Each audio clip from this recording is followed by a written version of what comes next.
በስመ አብ ወወልድ ወመንፈስ ቅዱስ አሐዱ አምላክ አሜን። ጾመ ፍልሰታ ከነሐሴ 1 እስከ ነሐሴ 14 ቀን። ተንስ እግዚኦ እረፍትከ አንተ ወታቦተ መቅደስከ። አቤቱ ወደ እረፍት ተነስ አንተና የመቅደስ ታቦት። መዝሙር 131 ከቁጥር 8። ተንሲ ወንኢ ቅርብቴ እንቲአይ ሰናይት ርግቤ ውስተ ጽላሎተ ኮክ ቁሩበ ጥቅም። አቅራቢያዬ መልካሟ ርግብ ተነሺ ነይ፣ በግንቡ አጠገብ ወደ ዋሻው ጥላ። መኃልየ 2 ምዕራፍ 2 ከቁጥር 10 እስከ 14። ጌታችን መድኃኒታችን ኢየሱስ ክርስቶስ እመቤታችን መቅደሱ፣ ታቦቱ፣ ማደሪያው፣ መንበሩ፣ እናቱ አድርጎ መረጣት። ስለዚህ ምክንያት አብ ጠበቃት፣ ወልድ በተለየ አካሉ ስጋዋን ከእርሷ ተዋሃደ፣ መንፈስ ቅዱስ አጸናት። እመቤታችን በዚህ ዓለም ለ64 ዓመታት ቆይታለች። ጥር ሰኞ ይብታል፣ ሰኞ እስከ ሰኞ 8 እስከ ማክሰኞ 15፣ ሰኞ እስከ ሰኞ 22፣ ሰኞን ትቶ እሁድ ጥር 21 ቀን እመቤታችን አርፋለች። ሐዋርያት በአጎበር አድርገው ወደ ጌቴሴማኒ ይዘዋት ሲሄዱ አይሁድ ቀድሞ ልጇን ሰቅለን ብንገለው ደቀ መዛሙርቱ ተነሳ አረገ እያሉ ሲያውኩን ኖሩ። ዛሬ ደግሞ እርሷ ተነሳች አረገች እያሉ ሊያውኩን አይደለምን? በእሳት እናቃጥላታለን ብለው ተነሱ። ታውፋንያ የሚባል አይሁዳዊ ተራምዶ አጎበሩን ጨበጠው። መልአኩም ቅዱስ ሩፋኤል ታውፋንያ 2 እጆቹን በሰይፍ መትቶ ቀጣው። በዚህ ታውፋንያ 2 እጆቹ ከአጎበሩ ተንጠልጥሎ ቀሩ። ከዚህ በኋላ መድኃኒታችን ኢየሱስ ክርስቶስ ወንጌላዊውን ቅዱስ ዮሐንስን ጨምሮ በደመና ነጥቆ ከገነት በዕፀ ሕይወት ስር አኖሯት። ሐዋርያት ዮሐንስ እንደምን ሆነች አሉት። እርሱም በገነት ዕፀ ሕይወት ስር አለች አላቸው። ዮሐንስ አይቶ እኛ ሳናይ ብለው በነሐሴ መባቻ ጾም ጀመሩ። ሰኞ ነሐሴ 1 ቀን ጀምረው እሁድ ነሐሴ 14 ቀን ፈጽመዋል። በዚህ ቀን ጌታችን ትኩስ በድን አድርጎ የእመቤታችንን ስጋ ሰጧቸው፣ ቀብረዋታል። እርሷም እንደ ልጇ በተቀበረች በ3ኛው ቀን ማክሰኞ ተነስታ አድርጋለች። ከመትንሣኤ ወልዳ ያሰኘው ይህ ነው። በዚህ ጊዜ ሐዋርያት ወገን የሆነው ቅዱስ ቶማስ አልነበረም። ደመና ጠቅሶ ከሀገረ ስብከቱ ከህንድ ሲመጣ ስታድርግ አገኛት።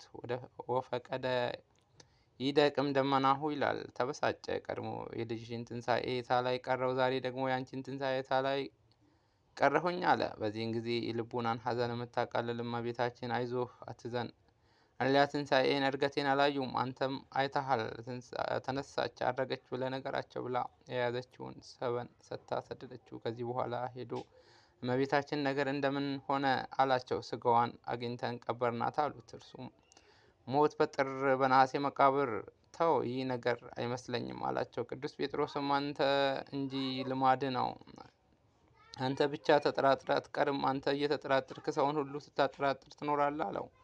እርሱም የያዘውን ያውቃልና ጸጥ ብሎ ይሰማቸዋል። በዚህም በኋላ ቅዱስ ጴጥሮስ ተቆጥቶ ሄዶ መቃብሩን ቢከፍተው የእመቤታችን ስጋዋን አጥቷል። በዚህም ምክንያት ደንግጦ ቆመ። ይህን ጊዜ ቅዱስ ቶማስ አታምኑምኝም ብዬ እንጂ እመቤታችን ተነሳች አረገች አላቸው። የያዘውንም ሰበን እያሳያቸው ቅዱስ ስጋዋንም የገነዛችሁበትን ጨርቅ ወይም ሰበን ይህ አይደለምን ብሎ ሰበኑን ሰጣቸው። ይህንም ለበረከት ተካፍለውታል። ከዚህ በኋላ በዓመቱ ቶማስ ትንሣኤሽን እርገትሽን አይቶ እኛ ሳናይ በማለት ጾም ጀመሩ። 16ኛውን ቀን እመቤታችን መንበር ቅዱስ ጴጥሮስ ንፍቀ ቄስ እስጢፋኖስ ሰራይ ዲያቆን አድርጎ ራሱ ቀድሶ አቅርቧቸዋል። ስለዚህ እመቤታችን ቅድስት ድንግል ማርያም ከጌታችን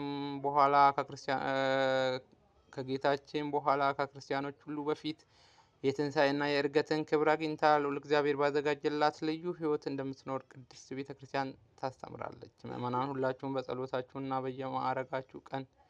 በየማዕረጋችሁ ቀን በቅዳሴ ሌሊት በሰዓታት በማህሌት በኪዳን ቃል እግዚአብሔርን በመስማትና ስብሐተ እግዚአብሔርን በማድረስ ያመሰግናሉ። በዚህም 15 ቀናት የእመቤታችን ቅድስት ድንግል ማርያም ወላዲተ አምላክ ውዳሴዋና ቅዳሴዋ ተራ በተራ ይተረጎማሉ። ምእመናንን በፍቅርና በሃይማኖት የሚሰጠውን ትምህርት ይሰማሉ።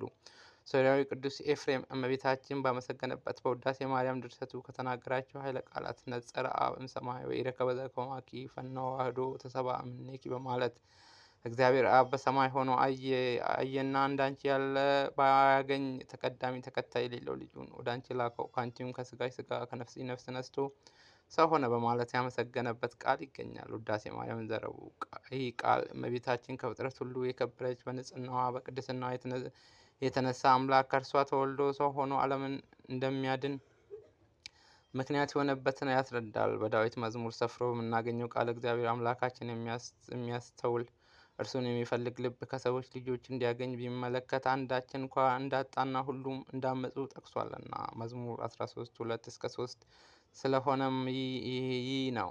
ይህንኑ ቃል አባ ሕርያቆስ በቅዳሴ በማነጸረ እግዚአብሔር አብን ሰማይ ምስራቅ ወምዕራብ ሰሜን ወደቡብ ዋስተንፈሰ ዋጼና ወኢረከበ ዘከማኪ ወሰምረ መዓዛ ዚአኪ ማለትም እግዚአብሔር በልዕልና ሆኖ አራቱም ማዕዘናት በእውነት ተመለከተ፣ አስተነፈሰ፣ አሸተተ። ነገር ግን በቅድስና በንጽህና የተዘጋጀች እንዳንቺ ያለች አላገኘም። መዓዛ ንጽህናሽን መዓዛ ቅድስናሽን ወዶ ለተዋህዶ መረጠች በማለት የተረጎመው። የተወደዳችሁ ምእመናን ለበረከት ይሆን ዘንድ ከአባታችሁ ቅዱሳን ሊቃውንት መካከል አንዱ የሆነው ቅዱስ ኤፍሬም ሶርያዊ እመቤታችንን ካመሰገነበት ምስጋና ድርሰቱ አንዱን አንቀጽ እናንሳና ለአሁኑ እንሰነባበት። ተፈሲኦ ላዕሌተ እግዚአብሔር ለመላእክት የሚለው ቃል በቅዱስ ኤፍሬም ምስጋና ድርሰት ይገኛል። የማክሰኞ ውዳሴ ማርያም ይህም የምስጋና ድርሰት አባቶቻችን መምህራን እንዲተርጉመውታል። የመላእክት ደስታቸው የሚሆን ጌታን የወለድሽ ተፈሲ ደስ ይበልሽ ለሊሁ ዓለሞሙ ወለሊሁ ተድላሆሙ ወለሊሁ ሀገሮሙ እንዲል አንድም ስጋውን ተልከው ለነቢያት የሚነግሩ መላእክት ናቸው። ከዚህም የተነሳ በአጭር ቁመት በጠባብ ደረት ተወስኖ አይተውት ስብሐት ለእግዚአብሔር በስማት ወሰላም በምድር ብለው አመስግነውታል። በጣዕም ላይ በጣዕም በጸጋ ላይ ጸጋ ጨምሮላቸው ደስ ብሏቸው እንዲሁም የመላእክት ደስታቸው የምትሆኚ ጌታን የወለድሽ ተፈሲ ደስ ይበልሽ ንጽህናሽን ቅድስናሽን እያዩ ደስ ይላቸዋል። ሐሴቶሙ ለመላእክት አለ። እንግዲህ ቅዱስ አባ ሕርያቆስ አንትሙ ህዝበ ክርስቲያኖ በከመ ተቀማእክሙ ዘንተ ቃለ